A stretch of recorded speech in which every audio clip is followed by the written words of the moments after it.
Gen 1 was honestly the best gen in my opinion. It gave us legends like Alakazam, Charizard and Gengar. True legends. But today, what are we getting? This is just Diglett, but hard. And that's exactly why I'm spending the next 24 hours trying to catch every single Gen 1 Pokemon in Pokemon Brick Bronze. Do I manage to catch 151? Let's find out. It was time to begin our Pokemon journey, and I decided to name myself OG151 before heading to the lab to pick our starter Pokemon. There were many great options, but I went with Charmander because a comment told me to choose it for my next challenge. Thanks, Shob had been on 3935. Hopefully I said that right. Now with my buddy Charmander, I destroyed Jake, which awarded us 5 Pokeballs. So I caught a what? Well, that's a bad start. Let's try that again. I caught a Pidgey in Route 1, which is actually the only Gen 1 Pokemon there. So I headed straight to Chesma Town, when I saw a guy teleport away. Mew? But he might have teleported away because of how hard this challenge is going to be, because of some of the extra rules I have added. Like number 1, how I can't spend any Robux. Like I have any. This restricts us from buying UMV berries or starters, so we'll add an extra layer of difficulty to this run. Number 2, I have to only use and catch Gen 1 Pokemon, unless we need it for an evolution line like Magby and Elekid. So we're basically doing an only Gen 1 Pokemon challenge and having to catch every Gen 1 Pokemon at the same time. Oh boy. And number 3, if I can't catch all 151 Pokemon in 24 hours, I have to do whatever Pokemon Brick Bronze challenge the top comment says. I am not excited for that. So I got right back to it when I realized we needed to get the Nugget, otherwise known as 5,000 Pokédollars, just sitting in a Pokéloot. And to get the Nugget, we needed to beat Linda. This meant tackling Gale Forest, where I took out all the trainers and caught every Gen 1 Pokemon there, including finding the rare 5% Pikachu on just our second encounter. Hopefully that luck continues for the whole challenge. Before taking on Linda, I needed to organize my PC to make sure we stay on track for the rest of the challenge. This came down to adding 5 different boxes. 1 level evolution, 2 stone evolution, 3 trade evolution, and 4 and 5 is finished 1 and finished 2. Anyway, we finally beat up Linda using my awesome Charmander, but it was actually a close battle with her Pancham getting me very low.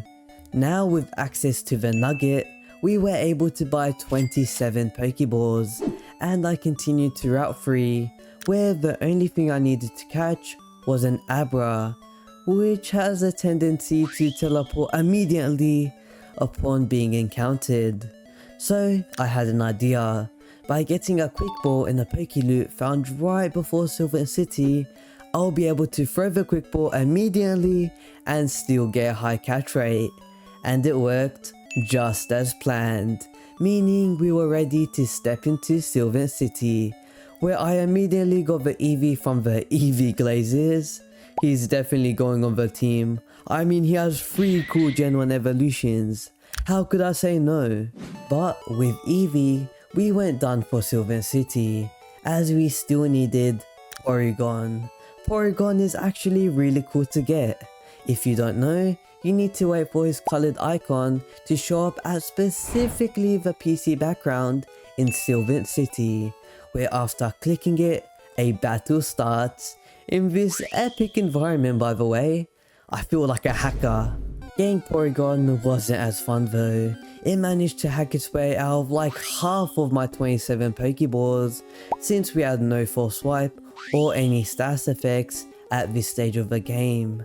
but I did eventually manage to catch him, and I called him the very nice name, Motherfucker. Anyway, now we needed to face the gym, but my team wasn't even close to being ready.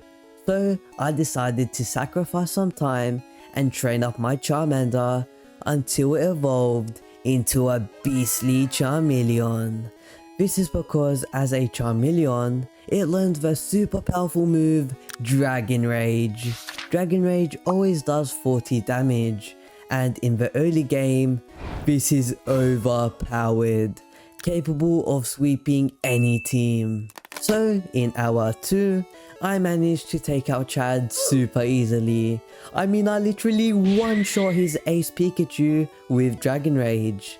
So after getting awarded the Arc Badge, Jake ends up giving me the RTD, which allows us to trade with other people. This will be super useful and actually necessary later on, as a select few Pokemon in Gen 1 are actually impossible to get without trading. But moving past that, I now taught my boy Nidoran that we caught all the way back in Gale Forest, cut to get through Route 4 and make it to Route 5, where surprisingly in both routes, there isn't any Gen 1 Pokemon to catch. What? What do I do now? So I had to speedrun for Route 5, where Butterfree actually got to level 12, learning a ton of status moves. I could now paralyze, poison, and put opponents to sleep, drastically increasing chances of catching Pokemon later on. Yeah, I learned from my mistake, Porygon. Now with this massive upgrade, we headed to the old graveyard, an extension of Route 5, where we needed both Cubone and Ghastly.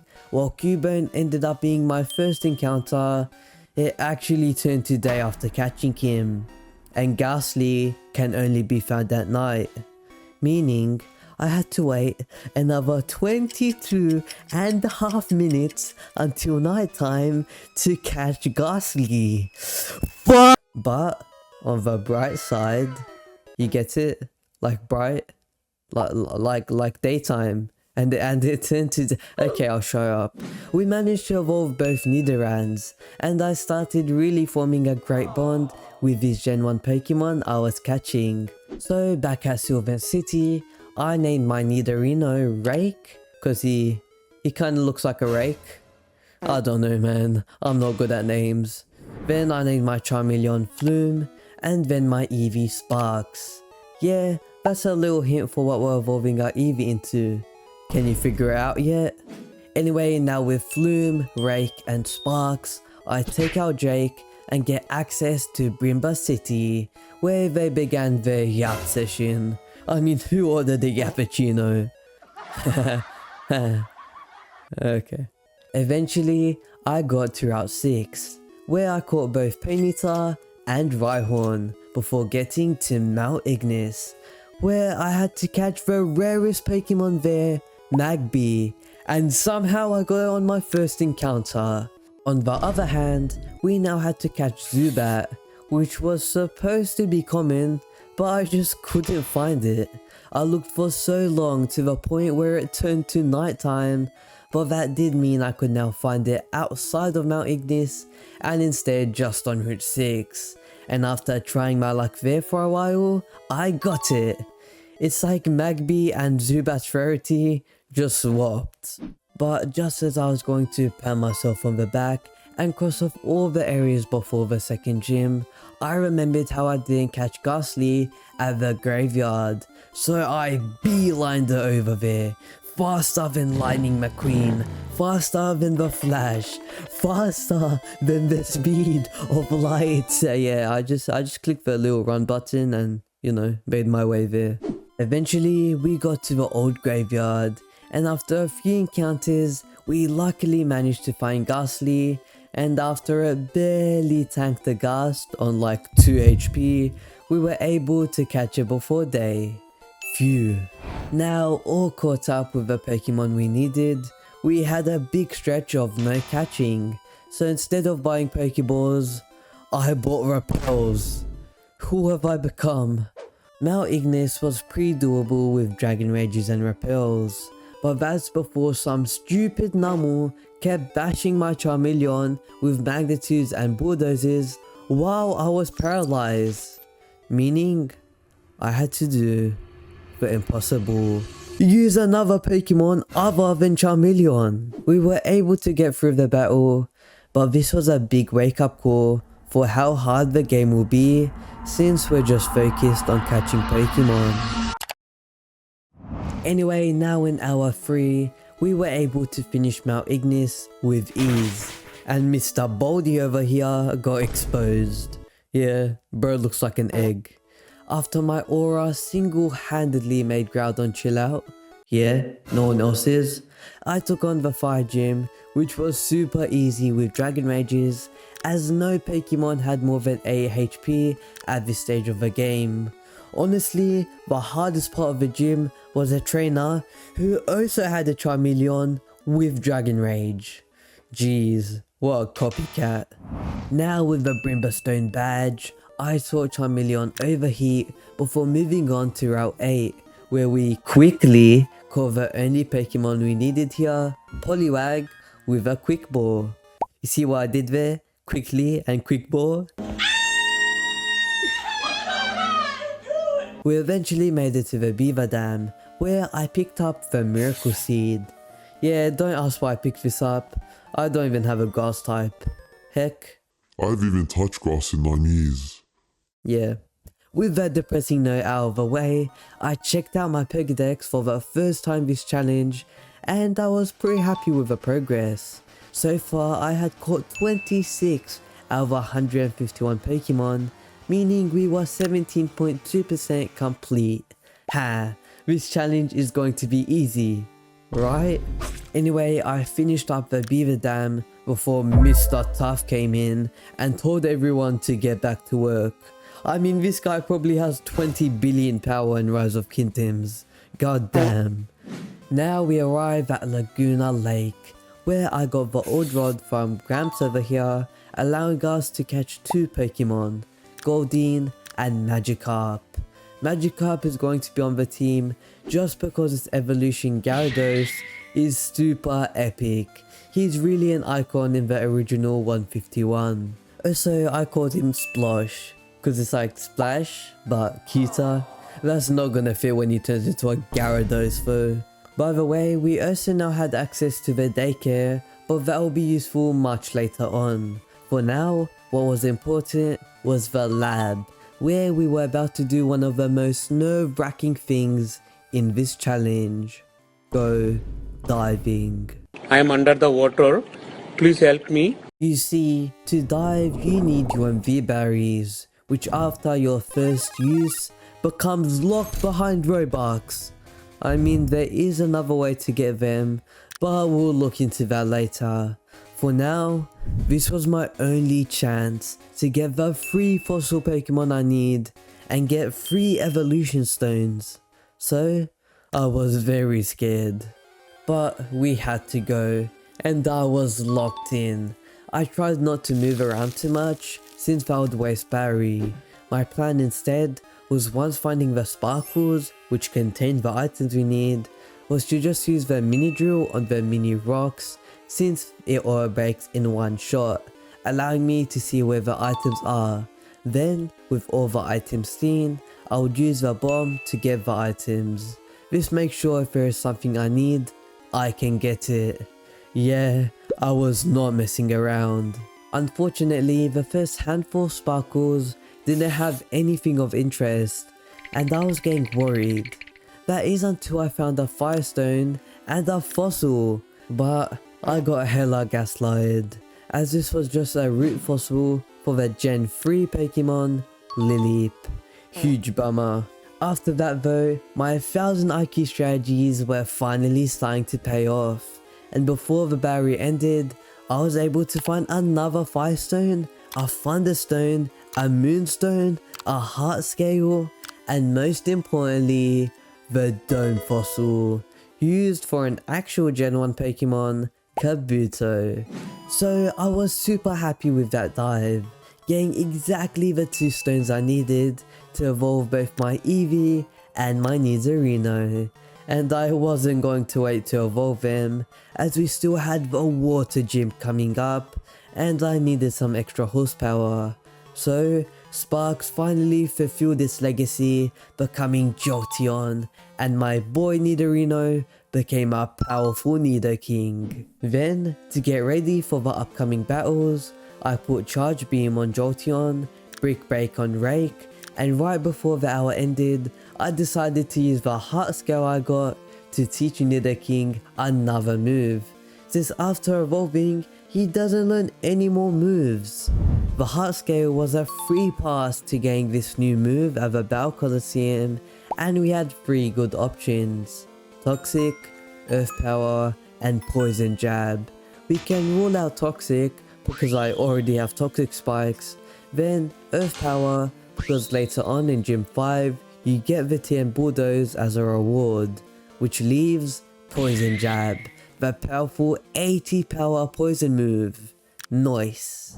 In hour 4, it was now time to head to Route 8, where before tackling the Forsaken Jake battles. I decided to catch the 2 Pokemon I needed here, Oddish and Bellsprout. Anyway, I was now ready for the Jake battles, where my Sparks and Jake's Vaporeon looked like a nasty duo, and Jake was at least kind by healing our Pokemon after every battle. And I'm going to be honest, we did some gay stuff in the corner. Nah, I'm joking. Maybe. Apology video coming soon. With Drake impregnated, we finished the long aisle of trainers and eventually made it to Cove City, where there's probably the most Pokemon we had to catch. First up was fishing for Tentacle. Then, by walking in the waves, we could find both Staryu and Krabby. And after taking out this beach baddie, we were able to unlock these palm trees, which upon getting Headbutt gives us another Pokemon we need. Unfortunately, we don't have Headbutt yet, and the easiest Gen 1 Pokemon to get it is Slowpoke at level 21. Luckily, in the grass at Rose Cove Beach, we managed to find both Slowpoke and Psyduck on our first and second encounter. Not too bad. But Slowpoke was still under level 21, so we had a mission to level him up until he learns Headbutt. This meant taking on Team Eclipse, which was quite easy with a mix of Flume and Sparks, plus it got us some great upgrades. Oddish evolved into Gloom, Splosh into Gyarados, and most notably, Charmeleon into an epic Charizard. Man, I really am loving this Gen 1 challenge. We now have Jolteon, Nidoking, Gyarados, and now Charizard. A pretty fire team if you ask me. With Team Eclipse blasted off, Slowpoke finally got the move Headbutt, which we used to get the Pokemon we needed, a pile of eggs. In hour 5, we now had all the Rose Cove City Pokemon caught, so it was time to tackle the 3rd gym. The gym was quite challenging since we were so underleveled, but with Jolteon, we managed to pull through. But the worst part about the gym was after beating it, the professor came up to me trying to act all innocent. Now with the float badge, I can move on to Route 9, where we had to face both Jake and Tess, but luckily my Charizard was able to deal with them easily, letting me focus on catching the 2 Pokemon I needed here, Venonat and Paris. While Venonat wasn't much of a problem, Paris was super hard to find. Almost impossible. Yeah, it turns out Paris only spawns at day, and it was night. This took me a good 10 minutes of looking to realize. So while the moon was still shining, I decided to tackle the other areas Route 9 connects to, including the Grove of Dreams where I caught Mankey, but there is also another Pokemon we need here. That will be much later on though, and yeah, I also caught some ugly purple rat in Fortress Manor. With the extra areas complete, it somehow still wasn't day, so I moved on to Route 10, where there were two Pokemon I wanted to catch here, Growlithe and Scyther. Growlithe wasn't much of a problem, but Scyther is super rare at just a 5% chance to find, so it ended up wasting a ton of time, long enough for it to become day. Damn you, Scyther. But at least now we could find and catch Paris, but that's not it. We also need another Pokemon here, Pinsir. Yeah, there was a lot of Pokemon to catch, but Pinsir isn't just any Pokemon. It only has a 10% chance to be found when headbutting trees. So with my old buddy Slowpoke, we headbutted and headbutted and headbutted to the point where I think Slowpoke had 5,000 concussions. But finally, after 30 minutes of grinding, we found Pinsir. Oh, that feels good. Yeah, Pinsir was definitely the longest grind so far, and they gave a little glimpse of what we could expect for the future of this challenge. With Pinsir caught, it was time to move back onto an even rarer Pokemon, Scyther. But we had already looked for Scyther for a while, so he'll probably show up quite easily, right? Then 10 minutes passed, nothing. 20 minutes, nothing. 30 minutes, nothing. Where is this stupid flying bug? This was really getting to my nerves, and we couldn't just move on. Scyther is actually one of the most important Pokemon in this run, as it is the only Gen 1 Pokemon to learn the very helpful move, False Swipe. False Swipe is guaranteed to not faint a Pokemon, instead getting it to 1 HP, which, as you can imagine, would be phenomenally helpful in a catching challenge. So I locked back in, and immediately made the mistake of going too far where the Absol cutscene began, and I was just about to tame it when Jake and Tess had to ruin it. I could have gone an easy level 50. This helped me refresh a little, so I went back to looking, but every minute Was just painful. we only had 24 hours to catch a whopping 151 Pokemon, including beasts like Mew, Dragonite, Moltres, and I'm here spending a whole hour looking for this one stupid bug. I'm going to be honest, I almost wanted to quit and just forget this whole challenge, but I just couldn't. You had to continue, for Flume, for Splosh, for Sparks, for all the cool Gen 1 Pokemon I needed to catch. I had to keep going, and with that newly found motivation, we were able to grind another half an hour, finally finding Scyther. It honestly felt surreal. It wasn't a Hoppip, not a Spoink, but a Scyther. Finally. After catching it, I ran to the PC to check out our new move, False Swipe, and was disappointed. It turns out that this Scyther didn't have False Swipe, and we had to relearn it, costing 30k, which is 17k more than I have. Great, but I'm not looking for another Scyther. That's just off the table. Now with Scyther, we were 33% done with the challenge, with 50 Pokemon caught.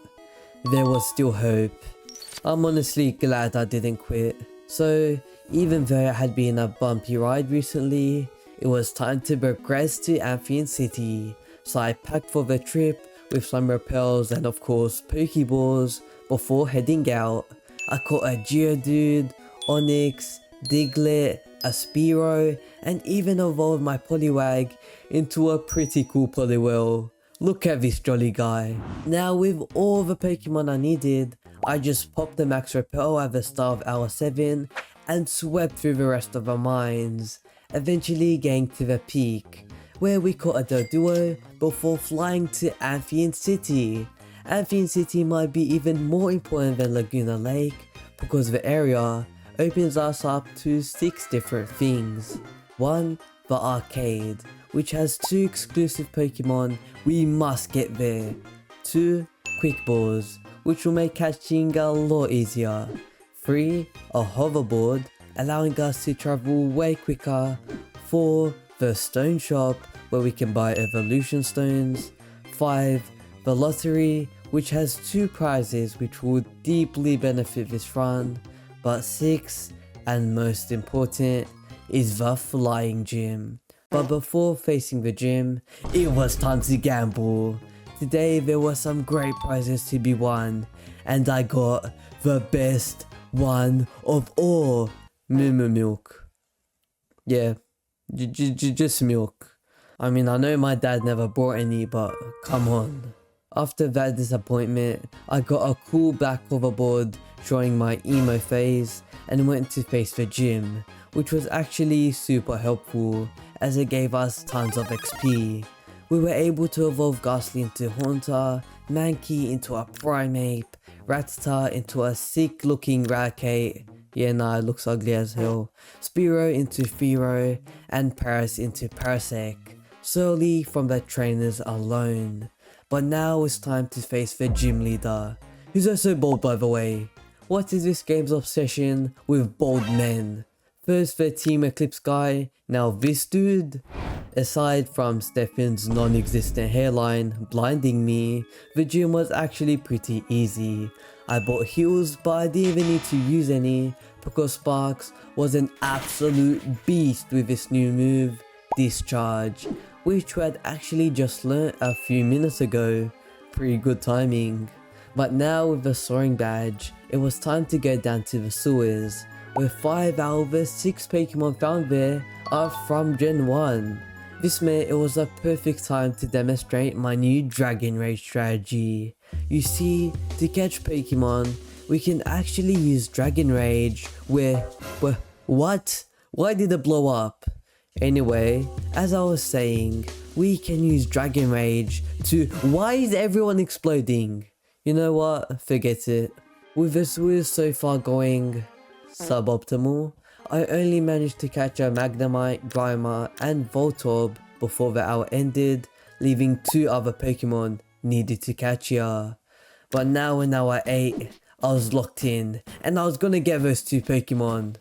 For 10 minutes anyway, until after only finding the Coughing and no Elekid, I decided to just progress through the sewers. I mean, this whole time Tess is panicking about how we need to find Jay quick, and I'm just running around looking for Pokemon.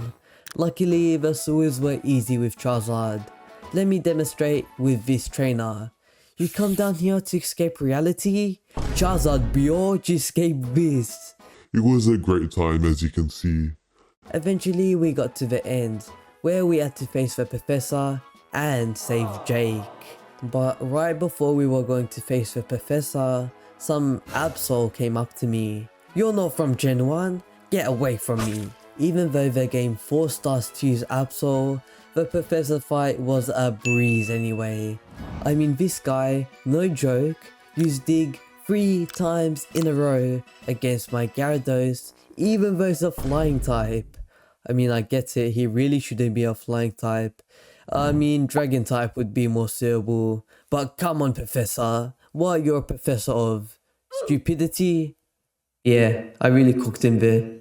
Now with the Professor put in his place, we had to save the city from getting blown up with the help of my good friends Payalka and Dialga. And they didn't even let me catch them. Instead, sending me through a portal to take out some terrorist I don't even know. Also, you know why they teleport you right next to this PC? It's to get rid of this freaking Absol. I mean, look at all these beautiful Gen 1 Pokemon. Then, you have this random Absol in the corner. Anyway, back to saving the city, which was surprisingly easy, as after putting Haunter first in my party, it could resist all the terrorist moves. Now with the city saved, we get the useful TM, Fly, which I yoinked on Charizard before realizing I still didn't get that freaking Elekid in the sewers. My mood just did a 360 turn straight down. And for good reason, as I stayed in the sewer for the rest of the hour, just running around. I started to get PTSD from Scyther and Pinsir. I really don't want to go through all that again. But eventually, I just gave up and I left for the Battle Coliseum. Not to battle though, to waste $30,000 to finally get full swipe on Scyther. It is a lot of money, but I feel like it's worth it as there is so many more Pokemon we have to catch.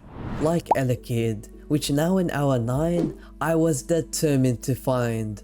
But after 30 minutes of just running around, staring at my computer screen in anger, I felt like Elekid didn't even spawn here. Which it did, I checked like 20 times. The worst part is Elekid isn't even that rare, at just the very rare status, which means it's not too rare, where it shows an exact percentage like Scyther and Pinsir. This was getting very frustrating, and I eventually decided to give up on this method and instead go to the trade resort that we unlocked after Gym 1 to see if I could get some sort of trade for an Elekid. The trade resort was super packed and it had tons of people hustling and bustling like we were in the middle of Wall Street, but none of them seemed to have Elekid. But that's when 10 minutes of copying and pasting my messages looking for Elekid, I finally got a trade request, and sure enough, the guy had an Elekid. It felt good to even see the Pokemon existed, and it felt so close, but so far. Yeah, I just came up with that right now. All I really had to offer was my Absol, but he didn't want it, and after negotiating, it seemed obvious that nothing I had at this stage of the game was of use to him.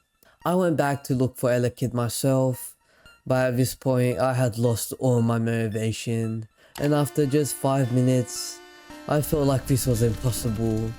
This stupid, very rare Elekid was the end of me. It was like I was digging myself into a hole, and each encounter that wasn't Elekid just brought me deeper. But now, it felt like I reached bedrock. I just couldn't stand to look for this Elekid anymore. So that's it. I was recording myself going into a wall to show how I hit a brick wall, and I was going to stop the challenge here. But that's when, while running into the brick wall, Elekid spawned. This felt like a fairy tale. It was like Elekid wasn't even supposed to spawn here, as I had done more than 100 encounters looking for it at this point. It was like some sort of glitch, like a dream, like some figment of my imagination. But sure enough, Elekid was really there. Yes, we had wasted a lot of time, but if I can overcome Scyther and Elekid, I could do anything. So I used my new full swipe move, which actually worked by the way, and finally caught the Elekid, giving him a name which really showed my emotions. I mean, yay, yay, yay Elekid, yay, yay, you took an hour to find, yay. Now with Elekid, I could finally progress past Amphen City. I mean, there was one more thing I had to do, but for now, Elekid had wasted way too much time, so I just wanted to move on. This meant using the Sky Train to get to Route 11, where it was pretty unexciting, except for one trainer, Rising Star Darren, whose team of 3 gives a total of 2,760 dollarinos, making him the best trainer for money. But for now, I didn't have time to grind because of somebody, and instead I needed to get the Gen 1 Pokemon on this route, Sandslash, which I would have to breed to get pre-evolution Sandshrew. After catching it, I headed to Arida City, where I saw Snorlax sleeping. Yeah, this is literally me on a weekend. But to wake up Snorlax, we needed the Pokeflute, and the only way to get the Pokeflute is by trading Ekans, found in the Arida ruins, where a few Team Eclipse grunts were waiting for me. Being them up went into hour 10, and with them gone, it was time to find Ekans, which I was able to find in like 4 encounters. It feels good to not have to run around for like half an hour to find one Pokemon. Huh. Also, this Ekans was perfect for me. It had 2 very powerful moves, Spit Up and Swallow. and I'm getting rid of Spit Up. Nah, I'm joking. I'm too poor to remove it. Also, what the hell is wrong with me? After contemplating my life, I realized we actually needed 2 Ekans, one for the Pokeflute and another one to evolve into Arbok for the Dex. So after catching one more, we made the trade for the Pokeflute and bought 3 Ultra Balls in anticipation for The Awakening. So, without further ado, I woke up the big boy from his nap. I kinda feel bad though, it's like having to wake up for school. Snorlax was a tanky boy, and a strong boy, and an annoying boy.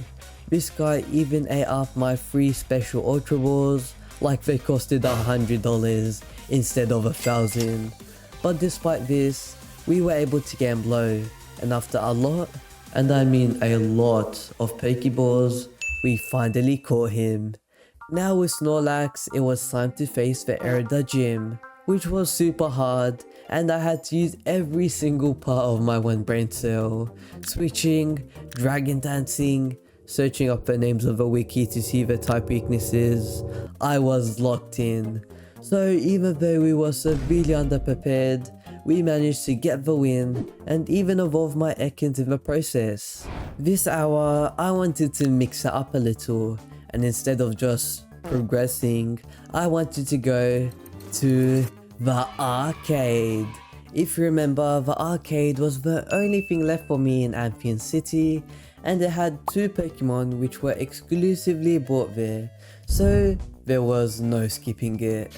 But these Pokemon were not easy to get in the slightest. Chansey and Ditto are worth a combined total of 15,000 ticks, which is just an insane amount, and I couldn't just buy them for Robux. So I had to make sure to find the best way to farm them. There are 4 machines you can earn ticks from. 1, the hammer thingy. 2, Flappy Bird but Pokemon ripoff. 3, Whack Diglett game. And 4, throw your balls into holes. First up was the hammer game, which took super long, and even with my decent score of 200, I only got 6 ticks. Since we needed 15,000, we just need to do that 2,000 more times. Yeah, I think I'm good. The second game was Flappy Bird, which was good but challenging, giving me 28 ticks after just a few points. But we can counteract this challengingness by going to the middle machine, which actually has bigger holes, which I like. Thirdly, Smash Diglett had the same problem as the hammer game. It took like a minute and a half and only ended up giving 6 ticks. But finally was the pinball machine, which was very hard but very fast. Anyway, it basically just gives a decent amount of ticks, but just like Flappy Bird, we can counteract the hardness by clicking on a specific dot on the ground to get the maximum 100 points quite often. So with that, we had 2 winners, Flappy Rowlet and Pinball game, and it was time to start grinding. Flappy Bird required me to be super locked in, and I was able to get more than 250 points before unfortunately dying from a misclick. It was all worth it though, giving me like 500 ticks for 5ish minutes of surviving. Since Flappy Bird takes so much energy, I mixed it up with the Pinball game, which was amazing. And we were averaging 40 ticks each quick game by using the dot method. I did this all for like 25 minutes and ended up getting 1,000 ticks, so around 6.25 hours to get all 15,000. Yeah, even though we found the best way to get ticks, Ditto and Chansey was still gonna require a heck of a lot of dedication. So after somehow freezing at the pinball machine and losing out on like 200 ticks, I crashed out and just gave up. But we do now have all the knowledge, and we might come back later to finish it off when I feel like it. Yeah, when I feel like playing Flappy Bird for 6 hours. Wonder when that'll be. But for now, I moved on to Route 12. But on the way there, I accidentally bumped into an NPC. When I said move to the NPC. Yeah, I think the arcade made me lose my mind. After actually getting to Route 12, there was 2 Pokemon I needed to catch. Vulpix and Tauros. While Vulpix was very easy to find and catch, Tauros was the complete opposite. Definitely the second hardest Pokemon to catch behind Snorlax. This is also super random, but while catching Tauros, there was this person called Elsa who was saying some brain rot, and then I was like, what are you talking about? But then I didn't want to be rude, so I started saying brain rot also to make her feel better. Then like the whole server got involved, basically bullying us, and I blamed Elsa, and it was this whole thing. I don't know bro, I need to lock in. So at the start of hour 12, it was going to be straight progress, no fooling around. But we were next to some milk tanks, so very quickly I had some fun. Anyway, after that Occurrence. I made it to Route 13 where I easily caught a Tangela, but the rest of the route wasn't as forgiving. Some trainer's Gigalith ended up blacking me out. I mean, how was this random trainer stronger than my entire team? This was bad, but we didn't have time to train, so I just ended up skipping as many trains as possible, eventually making it to Floruma City. Here we had to face the gym, but first I needed some extra horsepower. So I got the charcoal near Brimbus's campfire to put onto Charizard, which boosts all his fire moves by 20%. This helped me sweep all the trainers. Just imagine a 90 power flamethrower, plus my blaze ability, plus stab, plus charcoal. It was great. But that's when something terrible happened. While I was carrying my wood like a normal person, some random girl came up to me. Yeah, I think she was trying to steal my wood. So after beating her, I just chucked a banana at her. You know, some free potassium. Maybe I should go back to rethinking my life. Anyway, it was time to face Vissy, who yapped for so long before I could bow him. Look at me. Look, I'm looking to see who asked. So I got my revenge in battle, sweeping his whole team with my OP Charizard. Honestly, after losing to that trainer on Route 13, I really didn't think we could do it. But here we are. Now with the Harvest badge, I went straight to Route 14, where I skipped literally every single trainer there. But we still had to catch the 2 Gen 1 Pokemon found there, Clefairy and Mr. Mime. This gave me Route 12 flashbacks. I mean, Clefairy was super easy, just like Vulpix, but Mr. Mime was just like Tauros, and just refused to get caught. But we managed to catch him, and I called him Daddy. Yeah, just don't ask. After going the wrong way for a good few minutes, we eventually made it to the end of Route 14, where we found out Jake is evil. And luckily, before the hour ended, I managed to destroy his entire team without a problem. Definitely. I mean, who would struggle versing Jake? Now in hour 13, I'm not gonna lie, I kind of forgot to record the first half, but it wasn't so eventful anyway. First off, we caught a seal on Route 15. No, not that seal, that seal. Then I got to Frostvale City, where it was time to face the gym leader, Zeke. The darkness gives our Pokemon the advantage of stealth and prowess. Yeah, this guy definitely got abused as a kid.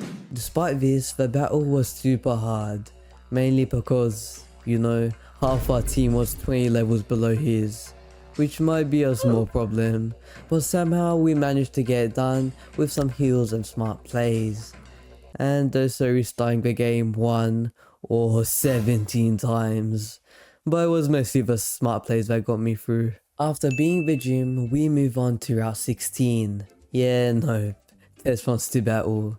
Surprisingly, her first 3 Pokemon got destroyed by my underleveled Gyarados, since we were able to set up some Dragon Dances, making the rest of the battle super easy. Nice going Splosh. With Tess in her place, we moved on to Route 16, which was super fun. I even did some awesome hoverboard tricks. Yeah, I kinda look like an autistic monkey. After catching a Jigglypuff, I decided to head back to Amphen City to buy some higher quality balls, including some Quick and Ultra. With these new balls, it was time to put them right inside Jinx. I mean, we were just gonna catch it, okay? I'm normal. Yeah. Jinx is found in the Freezing Fissure, which if we take a little detour from Route 16, we can get to quite easily. However, Jinx only has a 6.2% chance of being encountered, which is rarer than some memorable Pokemon like Elekid and Pinsir. So I thought this would take like an hour, but somehow RNGesus finally showed me some love, and we finally got it in just 5 minutes. Why can't all Pokemon be like this? Yeah, I'm looking at you, Elekid. I mean, Jinx was caught so fast, we even had time to make it through all of Cosmos Valley, to Port Deca, and even listen to some NPC yap, all before the hour was over. Now at Port Deca, I made my way to 8th Shelter, as here there isn't just an unnatural font, but also a Meowth we can adopt. With Meowth adopted, I wanted to get another special Pokemon, Tyrogue. Tyrogue is found at the top of Timbel Tower, which is filled with trainers top to bottom. But this didn't bother me, because I've had a secret I've been hiding. I'm Spider-Man. Yeah, we managed to skip the dozens of trainers with my little hoverboard trick, and after catching a Machop, we were ready to face the leader with a full nope. We accidentally ran into some hidden trainer on the roof, and he even took out my Charizard. So with no revives and a limited number of heals, it was time to take on Boss Devin without my strongest Pokemon. Honestly, I was super scared going into this battle, and for good reason. He literally has a Mega Lucario, but after taking out his first Pokemon, Machamp, using my boy Splosh, he sent out Cordelor, which for some reason kept using superpower, which while very powerful, kept lowering his attack. And since we had a few hyper potions, we could literally just tank the superpowers and get off Dragon Dances until it literally said Dragon Dance failed. This allowed me to sweep his whole team, including that Mega Lucario. Splosh for the win again. To think this guy was just a little Magikarp when I first caught him. After getting awarded my precious Tyrogue for winning, it was time to progress to Deca Beach, where Tess took me without my will, by the way, and then she just went on some guy's boat and left me. Yeah, maybe I should pay attention to the story. Anyway, at Deca Beach, there wasn't much to do, except for one thing, the Safari Zone. The Safari Zone has totally new catching mechanics and areas to explore, not to mention 4 exclusive Gen 1 Pokemon. So it's fair to say I was really excited. Immediately as I entered, I looked around and found some cool Nana berries. You see, in the Safari Zone, there are 5 different types of berries you can collect to help catch Pokemon. This includes the Nana berries I found, alongside Bulk, Weper, Raz, and Pineapple berries, all found in the bushes scattered around the Safari Zone. So I continued exploring and found this super cool Honedge shrine, which does have a really cool looking Honedge I could catch, but I don't think that's in Gen 1. Instead, getting my first encounter with a Gen 1 Pokemon, Drowsy. I seduced it with my amazing Nana berries and it completely ignored it. But we managed to catch it anyway. Mission successful, I guess. Now with Drowsy, I should mention the 3 other Pokemon we have to find here. Farfetch'd, Leaky Tongue, and Kangaskhan. All these were pretty powerful Pokemon, so I got to work, finding some Raz and Bulk berries before stopping to admire this tree, which kind of looks sus. Yeah, I'm way too dirty-minded.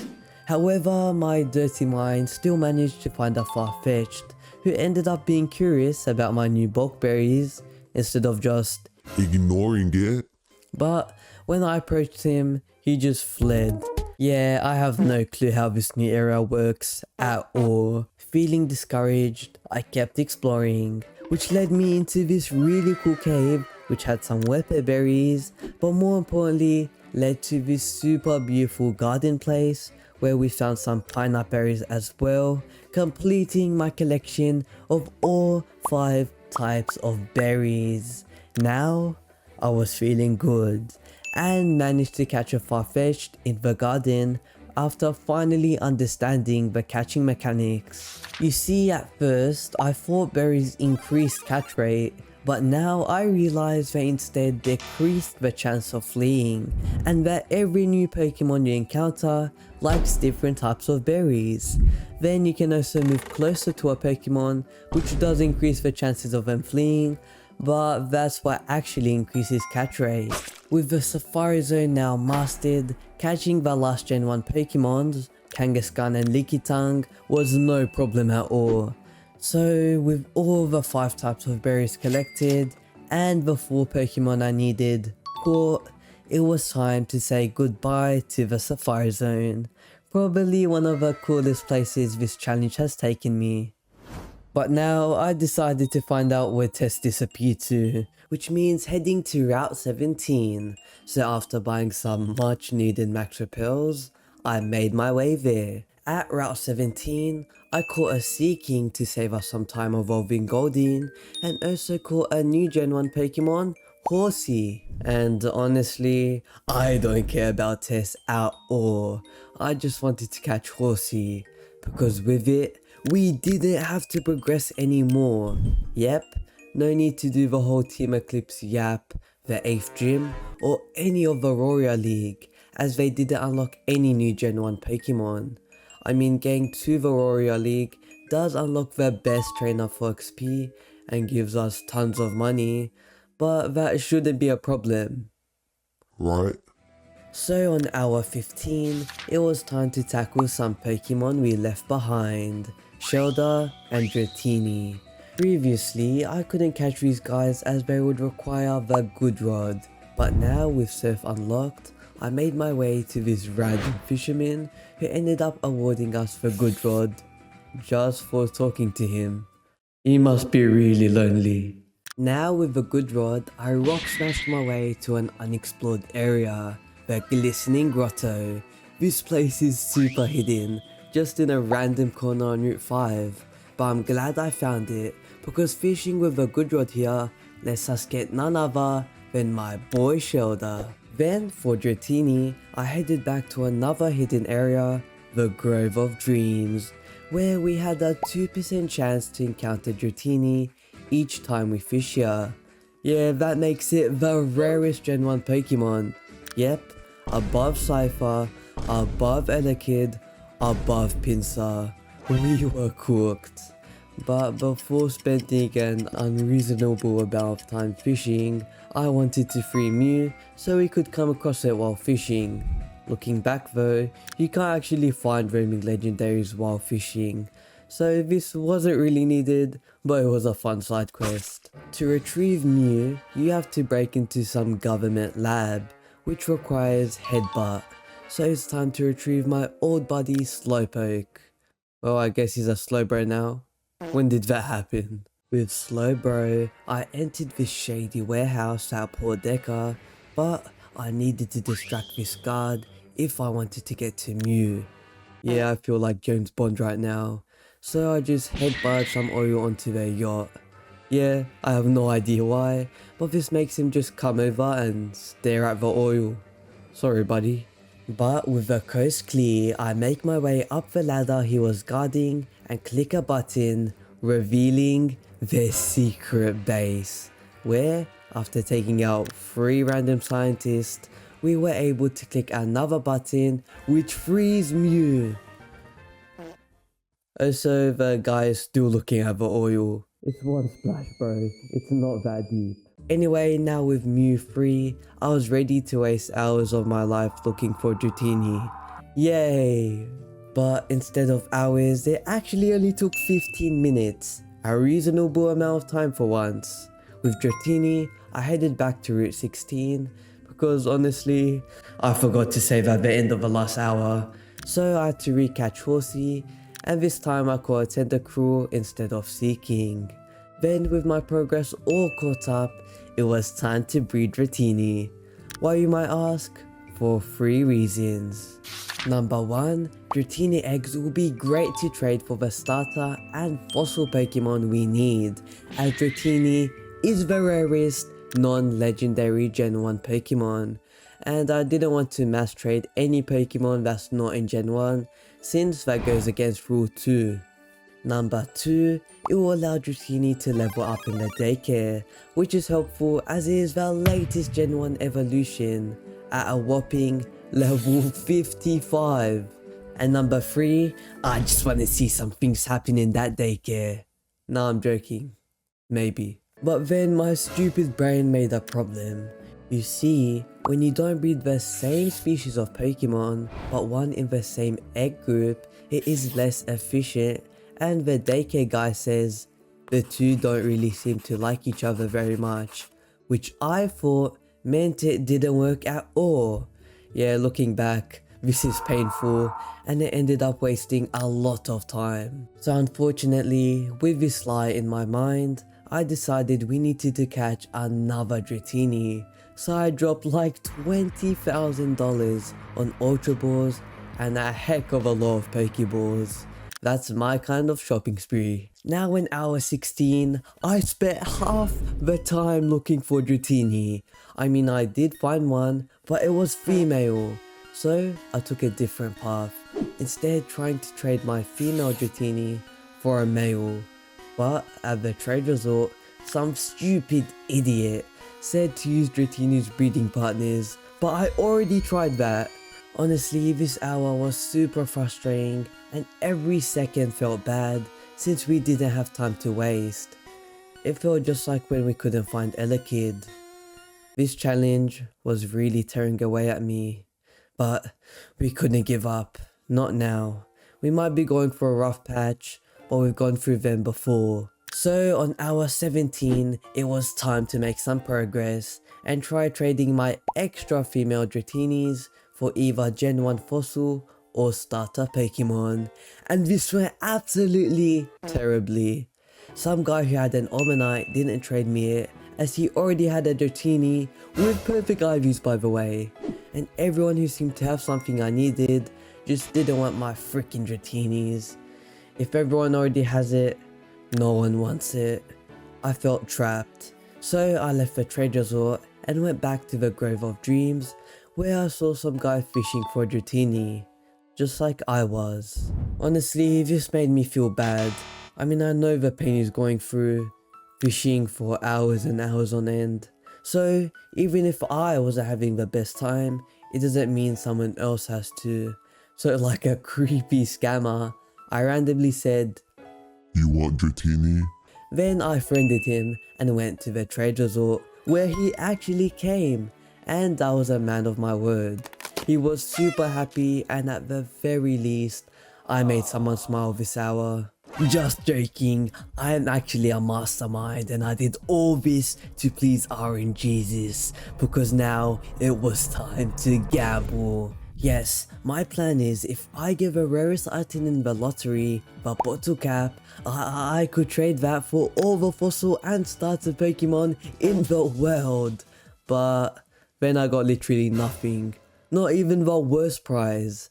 Apparently I matched 0 digits, so I wasn't even good enough to give the worst prize. So now we were in a pretty deep hole, so I decided to do some level grinding. Get out the way, get out the way, get out the way. With this beach guy, and we actually beat him, evolving my Machop into a Machoke in doing so. And now with all my trade evolutions of Machoke, Haunter, Graveler and Kadabra ready, I decided it was a good time to see if we could evolve them. I wanted to make this a fun little social experiment, So I just got my Kadabra and decided to see who wanted to trade.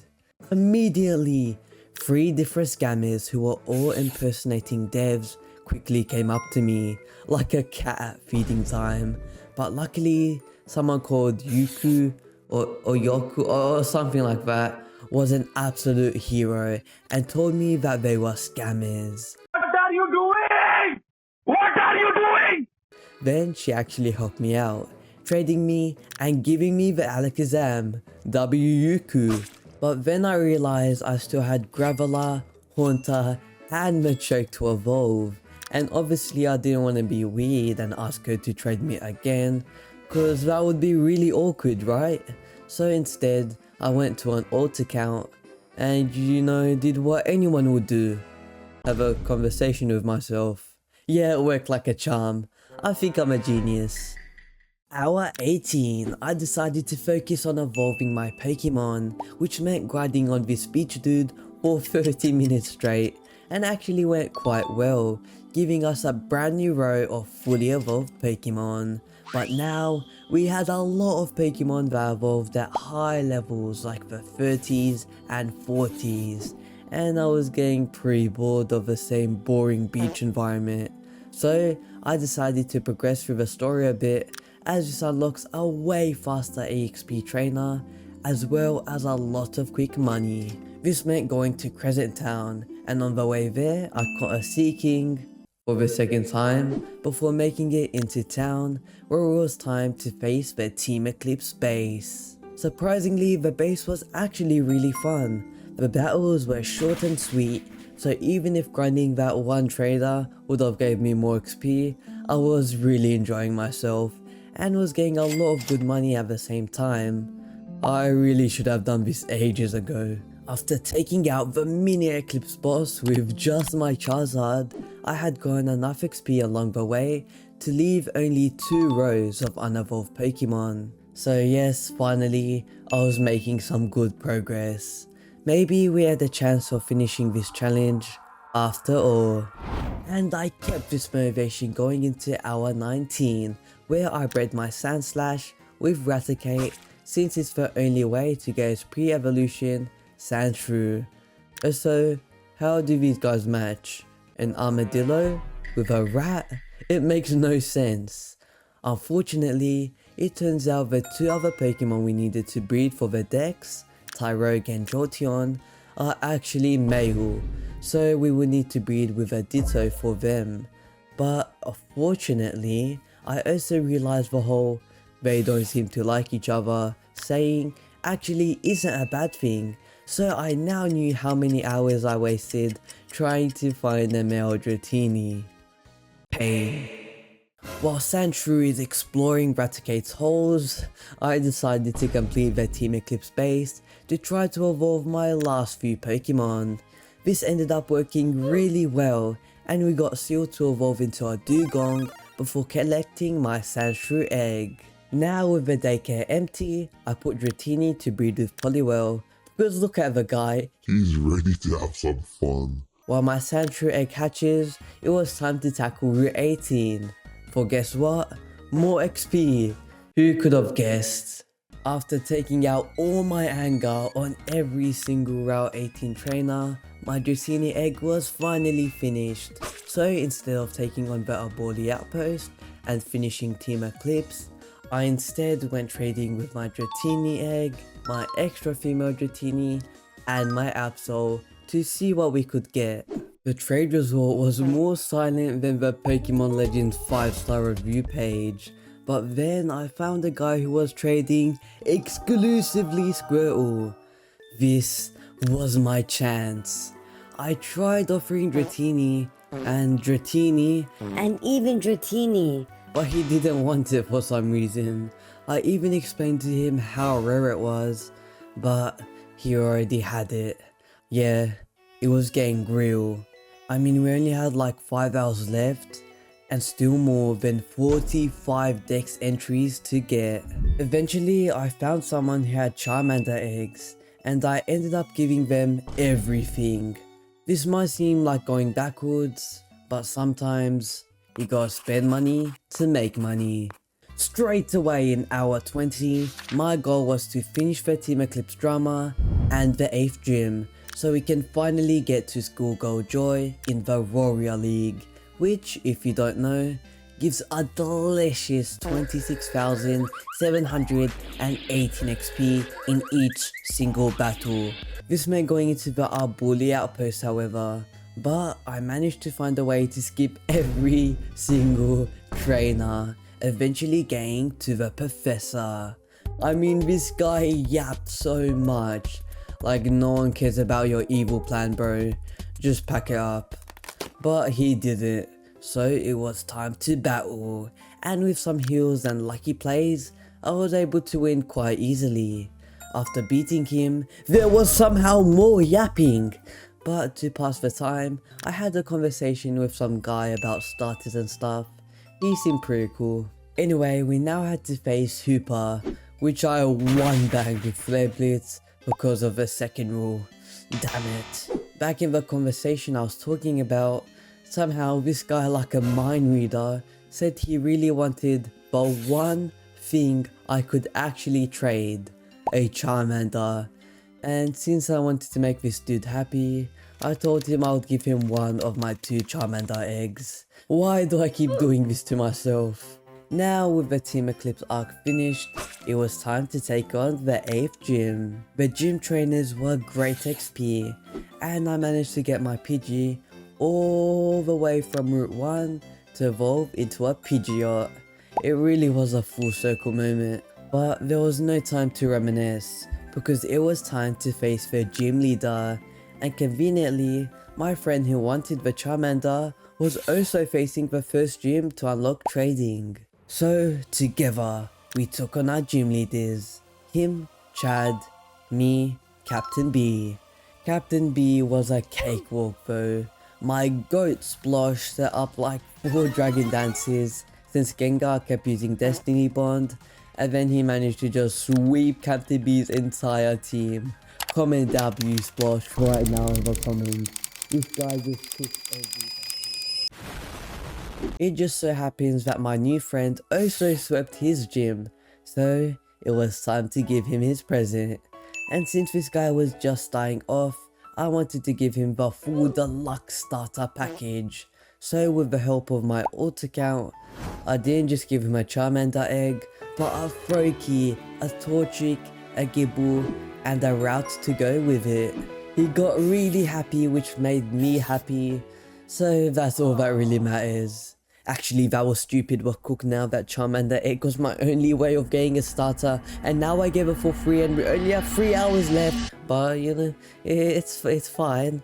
At least I have a friend that's not on account, I guess. With hour 21 upon us, we finally had access to Schoolgirl Joy, who gave amazing XP, and I even evolved my Tyrogue and Coughing in the first battle with her. I should have done this ages ago. But when I was coming to battle her a 3rd time, I found a Halloween shiny Haunter. Yep, the Halloween event was happening, and I got the rare 0.2% chance to encounter Halloween Haunter. My luck finally turned around. It's like maybe all those good deeds I did actually contributed something. So with all my motivation restored, I managed to evolve all my level up Pokemon except Dragonair. I mean, I could train Dragonair now, but I was just so eager to start trading. And I managed to find some guy who said he had an Aerodactyl and wanted leftovers in exchange, and I didn't have any. Thankfully, I did remember that when you catch Snorlax, he actually starts with leftovers, so I took it, chucked it on some random Staryu, and got our first real good trade. But then, the next 10 minutes, nothing. I was getting real desperate now, man. I even asked a real life Snorlax for Squirtle. I don't think he had it though. He probably ate it. Starting at hour 22, I actually needed to lock the hell in. We still had the 3 legendary birds to get: Mew, Mewtwo, evolutions, fossils, and starter Pokemon to get. So I immediately started, by trying to finish my stone evolutions, which meant heading to the Amphen City stone shop. Not gonna lie, I was hella tempted to buy a Charizard Mega Stone, but I managed to contain myself. After using all the stones I bought, and the few extra we got on underwater mining, it had left just 3 leaf stone evolutions, along with having to evolve Vaporeon and Flareon. But I decided to tackle these later, as I wanted to be like a minigun, just shooting all the different things I needed to do at once. One of those things was getting the legendary birds, but that wouldn't be an easy task. You see, you need deep sea scales to trade for the tickets you need to go to the birds. The main strategy to get said deep sea scales is by fishing chinchows up in the Kragnos mines, alongside using 2 Pokemon. One with compound eyes to increase the chance of chinchou holding a deep sea scale, and one with frisk to check if the chinchou is holding the scale. Unfortunately, no Pokemon learned frisk from Gen 1, except maybe a Lonely Executor, but I don't think he's added in yet, so I guess just compound eyes for now. I was able to catch 6 chinchous before just hitting a dry spell with finding them. I mean, statistically, it should only take 5 anyway, but that's just my luck for you. Instead of just fishing up more Magikarps, hoping I could find chinchous, I instead went to the trade resort, where my motivation was restored. This goat, called Gumi, had both Bulbasaur and Squirtle, which he actually gave me for my Charmander, 2 Dratini eggs, and my Zangoose egg I randomly got at the daycare. Before you say that is in violation of rule number 2, well, it doesn't count, because the Zangoose was still in an egg, meaning it won't count for my Pokedex. Got you, nerd. Now at hour 23, I began looking for chinchous for the 3rd time, and we actually got nothing. Nothing at all. I didn't have time to waste, so instead of looking for chinchous, I decided to go gamble, as that's a much better use of my time. But with my luck, I got the worst prize, which is actually a UMV battery. This was great, and by diving I could get number 1, evolution stones, number 2, fossils, and number 3, I don't know, I just wanted to list 3 things cause it sounds better. Yeah. Anyway, with my experience from the last dive, we managed to do alright. Sometimes we got super lucky, others we got nothing. But at the end of the day, we had earned 1 Thunderstone and 2 Leaf Stones, so I was pretty happy overall. Now with some new items, I immediately sold them all for repels. Yeah, we're that poor. Then I used the repels to attempt to get Lapras. You see, Lapras is actually a really cool encounter, because it's only found on Mondays, just chilling in Kragnos Springs. And guess what? It was a Monday. But it turns out, like everyone else, Lapras just hated Mondays and didn't show up. I don't know why he didn't show up, but we didn't have a minute to waste, let alone another week until next Monday. So with the clock tick, tick, ticking, I went back to my good old friend, the trade resort, to see if we could get anything of use. Remember, we still need to trade for Omanyte, Mewtwo, Ditto, Chansey, and now Lapras. With a very long grocery list of Pokemon we needed, I actually found someone who had the Ditto they wanted to trade. But since my Haunter wasn't really shiny and just an event Haunter, he didn't want it. This crushed me, as we needed Ditto for yes the Dex, but also to breed with Tyrogue and Eevee. Speed, I need this! Luckily, by some miracle, this guy called Shadow Warrior, who are you, Kung Fu Panda bro, actually let us borrow the Ditto to breed my stuff. Yeah, maybe he's actually Kung Fu Panda. This also counts as a Dex entry, so that's a massive win. This guy might have saved this run. Now with Ditto, I quickly went to Laguna Lake and bred 2 Tyrogue eggs, which you'll see why I got 2 later, and of course 2 EVs as well for Vaporeon and Flareon. Then I headed back and gave him his Ditto, but I couldn't just leave it there. This guy did a massive favor for us. I had to thank him somehow. So I popped onto my alt account, which had, you know, a few legendaries. I gave him my rarest ones, including a Mesprit, a Landorus, and an Entei, for being such a kind guy. Now with some great progress made, I began hatching all the eggs I got, while following another member of the Bacon Head gang. I probably seem like a stalker just chasing this guy though, but it did work, and with my eggs hatched, it seems like a good time to explain why I got 2 Tyrogue eggs. Basically, Tyrogue has 3 evolutions it can get. It becomes Hitmonlee if the flint is higher than attack, Hitmontop if they are both equal, and Hitmonchan, the one we need, if attack is higher than defense. Since this is pretty random, as IVs and nature is what differs these stats, I think getting 2 will give us a pretty good chance of getting Hitmonchan. And if I still don't get it, I don't know. Luckily, both our Tyrogue seemed pretty good. One had absolutely insane IVs, with a max IV 31 on both attack and special attack, while its defense IV was low. Then the other one looked cooler, so I decided it would be the chosen one. Yeah, this was stupid of me. This Tyrogue literally had a defense boosting nature, the opposite of what I want.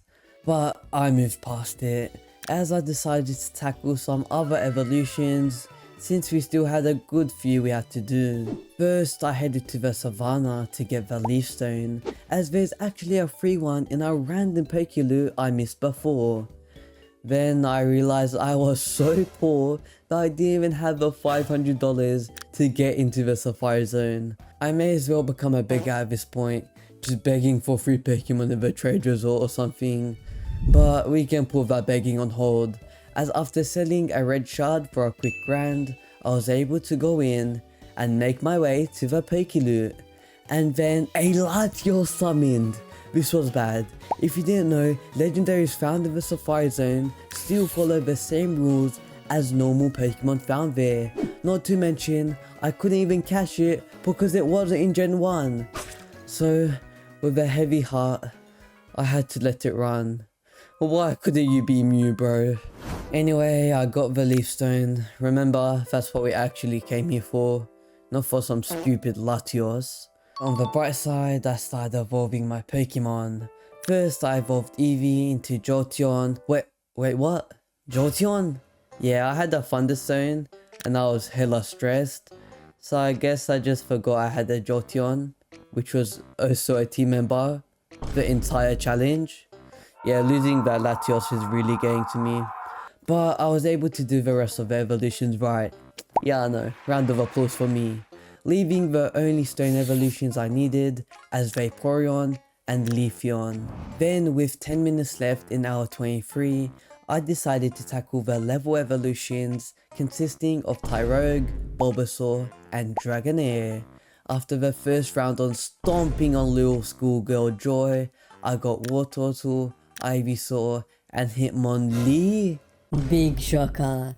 But this is exactly why I got 2 Tyrogues, and after evolving my other one, it thankfully did turn into a Hitmonchan since we got those great IVs.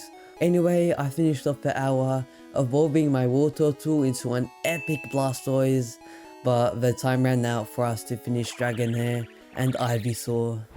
Now began the last hour, and I needed a game plan. My thought was that we needed to trade a lot if we wanted any chance at winning. Basically, I was thinking for more common Pokemon like Lapras, Omanyte and Eevee, I would trade Dratini eggs.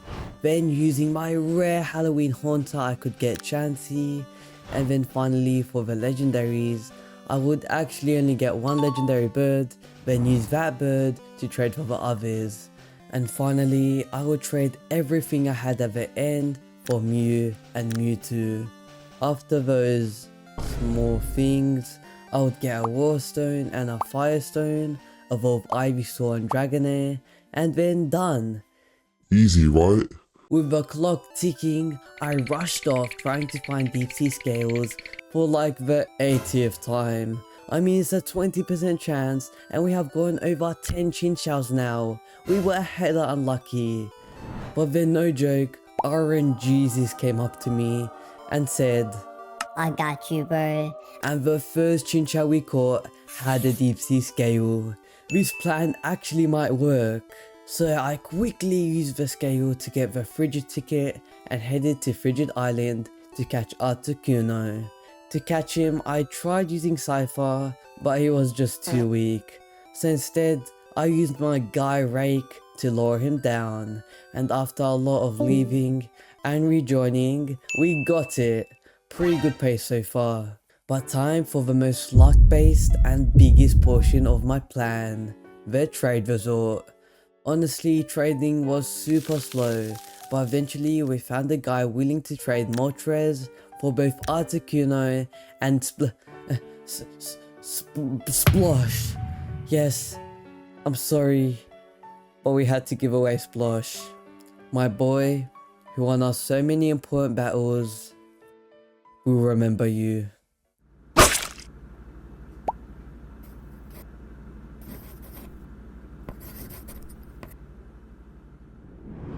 Anyway, after that trade, I wasn't feeling so good. 15 minutes had already passed, but it took like another 10 minutes to find my next trade of a Dratini egg and my Sparks for Lapras. Yeah, this guy just wouldn't take Dratini solo, so I had to give away yet another team member. But who cares? This is too important. We have to complete this challenge.